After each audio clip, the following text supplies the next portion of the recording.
Chapter 32. I was still laughing in my mind at supper that night, like if Aunt Loma was there beside me going, psst.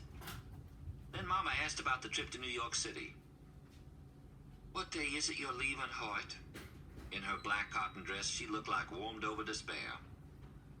2 weeks from today, hon. As Mama cut a bite of roast beef, looking pitiful, Papa reached across the table and put his hand on her hand that held the knife. Mary Willis, son, come with me. It'd be, well, like a second honeymoon.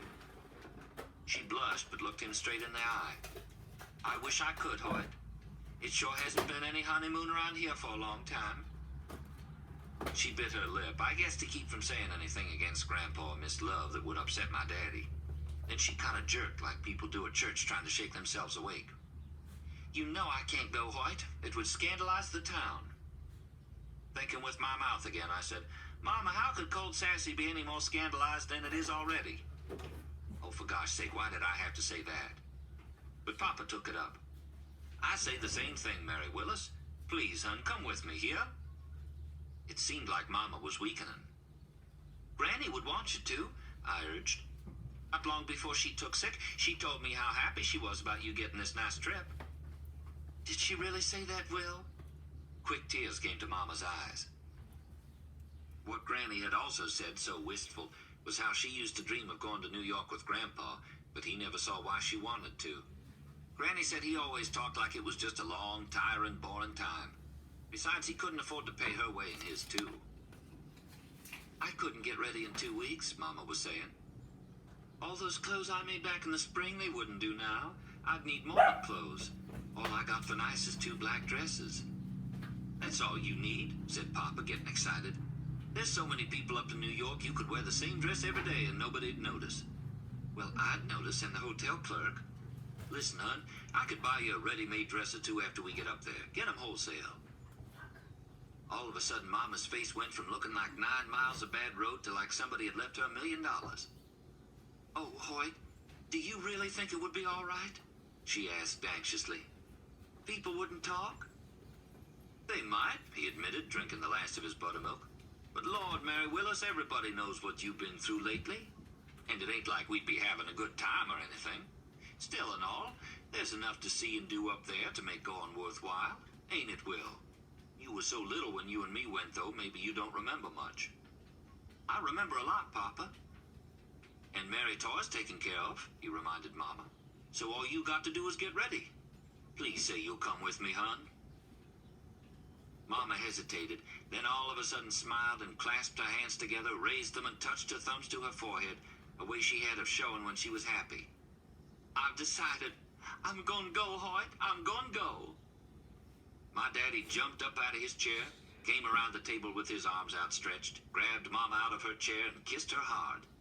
It wasn't like Mr. McAllister kissing Miss Love, but it wasn't the usual peck either. As we left the table, Mama asked him, Hoyt, what do you think about, do you reckon I could ask Miss Love to make me a new black hat? I don't want you to be ashamed of me. Sure, ask her, said Papa. Like I keep telling you and Loma, she's a nice lady. I know Miss Love, see? She'd be proud to help you get off. And it might heal things over in the family. I joined in. Miss Love said just today how it would do you good to take the trip. Mama looked surprised, but was too happy to say, aw, shaw. Next morning at breakfast, she was downright ecstatic. I didn't sleep a wink, Hoyt. Just laid there turning over and over in my mind what I'll pack and what all I got to do.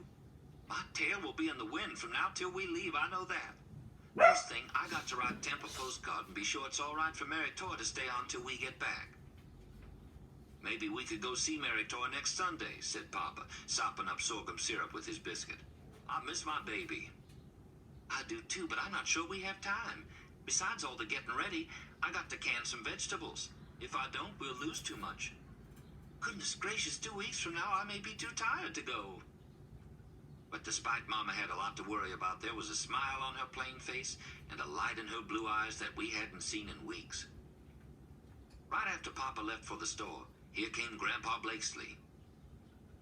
As usual, he headed straight for the company room. His snort must have been pretty strong, judging by the redness of his face when he came out calling, Mary Willis, Mary Willis. Where you at? I got something to say. Mama hurried down the stair steps, wearing a bright smile and carrying her nicest petticoats and nightgowns to hang out for Aaron. I knew she could hardly wait to tell Grandpa the good news. But before she got a word out, he said, Mary Willis, since you can't go to New York with Hoyt, I done decided to go myself. And I'm a-gonna take Miss Love. Ain't no use letting that other free boat ticket go to waste. Mama looked like a farmer seeing his barn burst into flames. While she stood there trying not to believe her ears, Grandpa said, Miss Love thinks she can be a big help in New York. She's gonna pick out the housewares and dress goods, and the ladies ready to wear and all like that. What, Pa? He raised his voice. I said Miss Love thinks she can pick out what ladies want to buy better than a man can. Makes sense, her being fashionable and all. Anyhow, Mary Willis, I know Hoyt's gonna be glad not to go. He's been mighty worried about leaving you here by yourself, grieving for your ma. My mother didn't say a word, just stood there staring at him, then turned and took her petticoats back upstairs. I followed Grandpa out the door. Before I could speak, though, he scratched his head hard and fast like a dog scratching fleas and said, I ain't looking forward to New York, son, but Cold Sassy's been giving Miss Love a hard time. I figure the trip will take her mind off all that mess. But Mama was, I can't live with thanks in such a stew. He was walking away when I said, But Grandpa, Miss Love's got the horse. She's so excited about the horse. She don't even care what folks say anymore. That's what I thought too, Will Tweedy. He stopped and looked at me. But last night Miss Love was just all to pieces. She got to crying again about that fuss she had with Miss Predmore while you was gone, son. Said maybe she ought to went on to Texas so I could get some peace. And then it come to her all of a sudden that her and me could go to New York on them boat passes. Get away for a spell. Now, as you know, I ain't much on New York City, but I knowed your ma wasn't gonna change her mind, and your daddy had just soon not go without her. So when Miss Love kept begging me, I just can't stand to see no woman carry on like that. I said we'd go if and she could go cheap and not plan to stay at no fancy hotel. Grandpa plopped his hat on and stalked off before I could tell him that Mama was the one crying now. It was all my fault. Miss Love had questioned me, trying to make certain sure Mama wasn't going before she put on her act for Grandpa. Well, I'd go tell her how it was, that's what I'd do. She was so kind and understanding, I was sure she wouldn't stand in the way of Mama going. I was right. When I got there, Miss Love was in the kitchen at the wash table, scouring pans. Her face was more freckledy than usual, I reckon from being out with the horse, and she pulled her hair back in a tight knot. She didn't look pretty. I blurted it right out, how just last night Mama had decided to go to New York with Papa after all. Only now, Grandpa says you and him are gonna go. She looked stunned. Her hands were sudsy from the dishwater, but she didn't rinse or dry them before plonking herself down at the kitchen table. Her wet fists clenched and a hard look came on her face as the disappointment sunk in. Then she calmed down and said sweetly, Will, I feel terrible about this. Your mother must go by all means. She needs to get away. Anyhow, it's her trip. I was sure you'd say that, Miss Love, once you knew how it was. I could hardly wait to run home and tell Mama. When I was halfway out the door, Miss Love asked me what Grandpa said when he found out that Mama had decided to go. He didn't know yet. Mama didn't tell him. She seemed surprised. Giving a long sigh, she said, Then I'll tell him at dinner. This was all his idea, you know. He said Mary Willis definitely wasn't going, and it was a pity to waste a free boat ticket. You know how frugal he is. Well, he'll certainly want your mother to have the trip. It struck me how different her explanation of how it came about was from what Grandpa said. I guess she was just too proud to admit to me how it had got to her, the way Cold Sassy was treating her. The important thing, Miss Love wanted to do right by Mama, just like I knew she would. There's no way she could have guessed that Mama would say, No, let Love go on to New York. Let her have a good time. It don't matter about me. Miss Love was just sorry as could be when neither Papa nor I nor Aunt Loma could talk Mama into going. Aunt Loma was really furious about it. Soon as she heard, Camp told her when he came home to dinner that day, she rushed over home and ran upstairs where Mama was crying in her room. Speaking so loud I could hear her from the downstairs hall, Loma said, Sister, you can't let Love Simpson go off like that with Pa. You know good and well she'll hope to come back with more than the latest in housewares and dress goods. Mama mumbled something into her pillow. She'll try to get you-know-what, that's what I'm talking about. Pa won't pay for 2 rooms at the hotel, and love knows it. She's probably been trying ever since their wedding day to get him into her bed. This is her chance. Loma, hush up, cried Mama. I mean just what I'm saying. And sister, if that woman has a baby, you know good and well she'll get her hooks on a whole lot more of Pa's money than she bargained with him for. Sister, you got to go to New York. Well, I'm not. I don't even want to go now. I don't even feel like going. Still in all, if Aunt Loma had kept her mouth shut, Mama might have had her trip. She didn't have a gnat's chance after Loma stormed into the store and gave her daddy down the country, blessing him out right in front of Papa, Uncle Camp, me, and 2 customers. Grandpa let her rave till she shouted, Pa Love Simpson has earned the disrespect of everybody in town, and now she's gonna get everything she can out of you, starting with New York City. But you, Pa, you're too blind to see. Grandpa held up his hand like a policeman to stop her or slap her, I couldn't tell which, and shouted, Good gosh almighty, Loma, ain't none of this any of your dang business. Now go on home and behave. Then he turned to my daddy and said in a harsh voice, Hoyt, I wished I'd have known last night that Mary Willis done changed her mind, but now it's just too late. I didn't see why it was too late. I bet Papa felt like crying or like knocking Grandpa to kingdom coming back and Loma with him. But all he said was, It's all right, Mr. Blakesley. I'm sure Mary Willis understands. Furious, I went back to the storage room to finish ripping open a crate of canned Alaska salmon. A few minutes later, Grandpa yelled, Will Tweedy, you come here, boy. As I soon found out, anger at me had been festering in him ever since yesterday, and Aunt Loma's fit brought it to a head. Standing behind the counter, he spoke sternly as I came towards him. Will Tweedy, ain't I always treated you special? Yes, sir. Then how come, if you aim to be a dang farmer instead of coming in the store with me, how come you told it to a dang fool like Elias Foster? You ain't said pea turkey to me about it. You or your daddy, either one. How you think it felt yesterday when I went to bragging about you taking over the store someday and that fool contradicted me? This here store's made a living for me and your daddy too, boy, and lots of other folks. You think you gonna make a better living farming? No, sir, that ain't it. Well, then maybe you think it's something noble to walk behind a dang plow and starve to death on 5-cent cotton. Is that it? I looked over at Papa, who was working on the ledger. His face was red as a beet, but he didn't put in a word for me. He was too upset about Mama losing her trip, I reckon, and anyhow, he believed in a boy fighting his own battles. Without a word, he went outside where the sacks of chicken grits were stacked against the show window and commenced talking to some old men sitting on the bench in the sun. I wish Papa had at least told me what Mr. Elias said I said.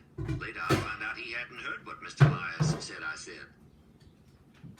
The more Grandpa talked, the madder he got. Why you want to be no-count farmer? He thundered. I ain't going to be no-count, sir. I'm going to the ag college over at the university and study new methods. I'm going to make farming pay. I reckon you think I'll give you cheap credit? He said it sarcastic. Yes, sir, I do. I looked him straight in the eye. Ain't you always talked like I was the same as your own son? A proud grin came on his face and his tone softened. At least you smart enough to know how to get around me. But dog it, Will Tweedy, I thought you liked store work. I like being here with you, Grandpa, you and Papa. I couldn't hardly stand it seeing him let down. But I'd rather work outdoors, sir. I like making things grow, raising animals, getting up plants. I didn't tell him that the reason I first started liking farm work was because I could make 50 cents a day hoeing cotton and 50 cents 100 pounds picking it. Whereas at the store, I never even got a thank you. What I did there was just expected. Store work ain't exciting, Grandpa, but farming is just one great big old dice game. Else why would so many men stay in at times like these? What else can a farmer do, said Farm? And heck fire, boy, you think they ain't no gamble to running a store? Yes, sir, some, but not much. You think it don't matter if I order something that don't sell? It ain't gambling if I order 10 ladies' dresses from New York and find out I could have sold 25? Answer me that. Well, sir, but farming's for bigger stakes, Grandpa. A ready-made dress or a can of salmon ain't near as big as a bale of cotton or a cow. That made him laugh. Slapping his knee, he picked up the wholesale order form, and I started back to the storage room. Then, with his pencil poised over the form, Grandpa looked up over his reading glasses and asked, "Son, why ain't you said nothing about this up to now?" "I'm always talking about farming, Grandpa," I said boldly. "Maybe you just ain't been listening." "Well, but you ain't talked about not coming in the store." All of a sudden, I didn't feel bold at all. "I reckon I was scared too," I mumbled. "Scared I wouldn't be your boy anymore, Grandpa." He flushed and in a gruff voice said, "You ain't old enough to know what in ding-dong you gonna want to do 2-3 years from now, Will Tweedy. Yeah, I'm willing to give you a chance in life, and you say you don't want it. Gosh almighty, how I used to wish somebody'd give me a hand up. I had to make it all on my own, and it's a hard road, son. Well, time you get through high school, you gonna be glad you got a job waiting for you here at the store. In the meanwhile, don't be talking our business to Lias Foster." Grandpa hadn't heard a word I said. He'd put the whole thing down to my being young and foolish and talking big. Like I hadn't said a word, he was still offering me the store, just like Aunt Loma offered me her blank book. Neither one of them cared what I wanted to be. Well, when the time came and somebody had to give in, him, her, or me, it sure darn wasn't gonna be me. Later, I wondered if Miss Love had guessed how the fuss about the New York trip would turn out, because despite she acted so willing to step aside after I told her the situation that morning, and despite it seemed like she took it for granted Mama and Papa would be the ones to go, when I went up there later that day to clean the stable, she had some gray and white striped taffeta cloth spread out on Granny's dining table and was pinning pattern pieces on it. The pattern envelope said in big letters, "Traveling dress." She couldn't have known then that her trip was still on, since Grandpa had been too busy to come home to dinner that day and just ate sardines and crackers at the store. So who would have told her she was still going? It really made me mad. Still in all, when Miss Love looked at me and said how sweet I was to come clean out the stable for her, I felt almost as glad she was gone as I was sorry that Mama wasn't. Cold Sassy really had been awful about her kissing Mr. McAllister. No telling what they'd say about her going off to New York unchaperoned with a man she claimed she wasn't really married to. But at least she'd be away from the gossip for a while. Grandpa had sense enough to know what folks were saying. It was like he'd married Miss Love in the first place as a practical joke, and couldn't understand why nobody bragged on him for thinking it up. And now he was furious because Cold Sassy was saying Miss Love stole Mama's trip to New York. The next morning, Grandpa had found a way to thumb his nose at the whole dang town, so pious and hypocritical. He started giving out invites to Sunday morning preaching at his house. When Mr. Predmore came in for pipe tobacco, for instance, Grandpa smiled big and friendly and said, "We having preaching and communion again at my house come Sunday. Miss Love and me, I mean. We'd be mighty proud to have you and your family join us." Knowing he was being taunted, Mr. Predmore didn't answer.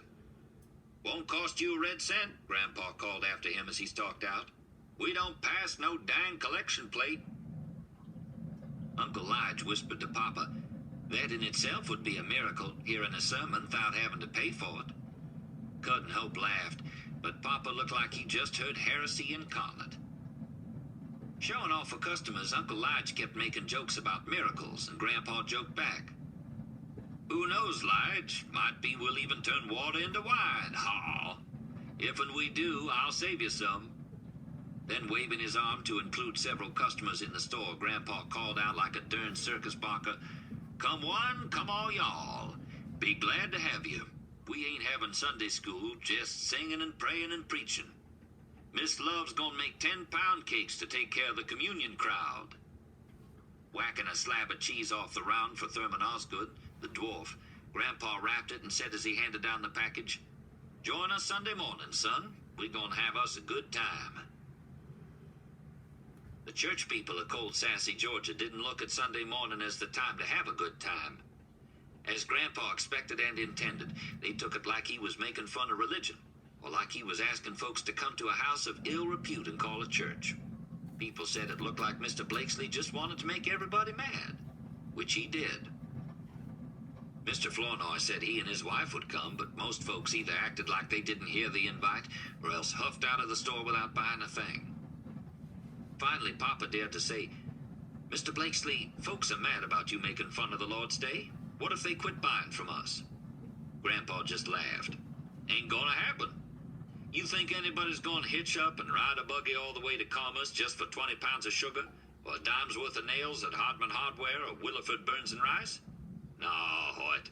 It's easy to get mad, but it takes time to go over to Commerce. What my daddy didn't see was that Grandpa was madder than anybody else in Cold Sassy. Grandpa had thought marrying Miss Love was a cheap way to get a white housekeeper and not be a burden on his daughters. But now the town had changed her from a nice, pleasant milliner into a mad hatter who cried all the time.